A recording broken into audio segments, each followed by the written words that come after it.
প্রিয় মৎস্য খামারি ভাই বন্ধুগণ, আসসালামু আলাইকুম। তো আশা করি সকলে ভালো এবং কি সুস্থ আছেন। তো বরাবরের মতো আপনাদের মাঝে আবার একটি নতুন ভিডিও নিয়ে হাজির হলাম। তো আপনারা ভিডিওর স্ক্রিনে যে মাছগুলো লক্ষ্য করতে পারছেন, এই মাছগুলো হলো 2025 সালের নতুন বছরের নতুন টাইগার জাতীয় মনোসিক্স তেলাপিয়া মাছের পোনা। তো আপনারা যারা এই টাইগার জাতীয় মনোসিক্স তেলাপিয়া মাছের পোনাগুলো চাষ করতে চান এবং কি চাষের প্রতি আগ্রহী আছেন, তারা আমাদের ভিডিওর স্ক্রিনে দেওয়া নম্বরে আমাদের সাথে যোগাযোগ করে এই মাছগুলো সংগ্রহ করতে পারেন। আমাদের কাছে রয়েছে দেশি ও বিদেশি নানান জাতীয় মাছের রেণু পোনা, যেমন দেশি শিং, দেশি মাগুর, ভিয়েতনামি শোল, ভিয়েতনামি কই, অরিজিনাল থাইপাঙ্গাস সহ কাপ জাতীয় মাছের রেণু পোনা, সকল ধরনের পোনা আমাদের কাছ থেকে সংগ্রহ করতে পারবেন।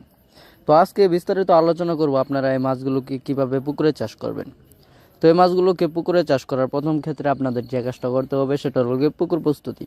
যদি আপনারা সঠিকভাবে পুকুর প্রস্তুত না করতে পারেন, তাহলে দেখে গেলেও এই মাছ চাষ করে ভালো একটা মুনাফা আয় করতে পারবেন না।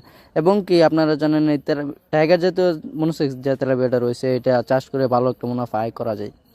আবার অনেক চাষি ভাইয়ের রয়েছেন যারা পুকুর সঠিকভাবে এবং কি সঠিক প্রস্তুতিতে চাষ করতে পারেন নাই, তারা এই মাছগুলো চাষ করে লস খেয়েছেন। তো আপনারা পুকুর প্রস্তুতি কীভাবে নেবেন?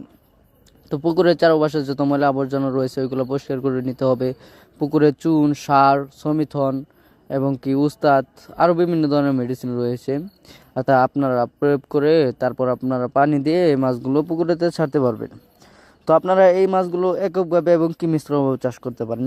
এই মাছের সাথে আপনি শিং, ট্যাংরা, গুলশা, পাবদা এবং কি আরও কার্প জাতীয় যে বাংলা মাছগুলো রয়েছে, রুই, কাতল এবং কি আরও সিলভার ক্রাপ, ব্রিকেট, ব্লাড কাপ সহ যে কোনো প্রজাতির মাছ আপনারা এই মাছের সাথে চাষ করতে পারবেন, শুধু রাকসি মাছ বাদে। তো আশা করি ভিডিওটি ভালো লেগে থাকলে অবশ্যই লাইক এবং কি কমেন্ট করে আমাদের পাশে থাকবেন। আরও মাছের পরামর্শ